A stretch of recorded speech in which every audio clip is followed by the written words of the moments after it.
ఆరోపణ చేయలేదు. నేనేం చెప్తున్నానంటే ఈ దేశంలో వైషమ్యం మన జాగ్రత్తలు తీసుకోండి. దాని కమ్యూనిస్ట్ పార్టీ మీద ఆయన అటాక్ మొదలు పెడతాడు. ఏం చెప్పండి ఇది? జబ్బు ఉంటే ఆయన హాస్పిటల్ చూపించుకోవాలి.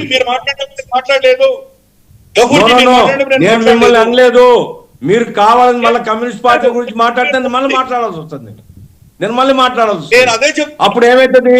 మీరు అంతర్జాతీయ సమాజము బంగ్లాదేశ్ అంటున్నారు, మీరు చేసినటువంటి దుర్మార్గాన్ని గురించి మాట్లాడాల్సి వస్తుంది. అది అనవసరమని మిమ్మల్ని ప్రతిపాదన కూడా ఆయన మీరు కమ్యూనిస్ట్ పార్టీ మాట్లాడితే ఎట్లా?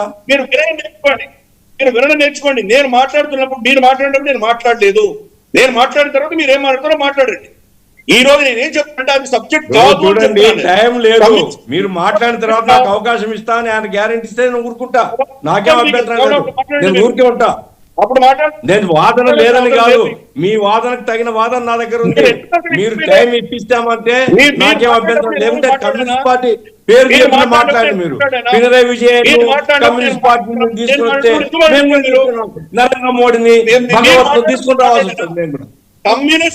మేము కూడా గఫూర్ గారు ఆయన మాట్లాడండి. తర్వాత మీ వాదన. నేను చెప్పేది ఏమిటంటే ఒకటండి, ఇప్పుడు నేను ఏ ఒక్కరి మీద ఆరోపణ చేయలేదు. ఆయన ఉద్దేశపూర్వకంగా బంగ్లాదేశ్ వదిలిపెట్టి ఇండియన్ కమ్యూనిస్టుల మీద పడితే ఎట్లండి ఆయన? రైట్ గఫూర్ గారు, నేను మీ దగ్గరకు వస్తాను. గఫూర్ గారు నేను మీ దగ్గరకు వస్తాను. Let him speak out.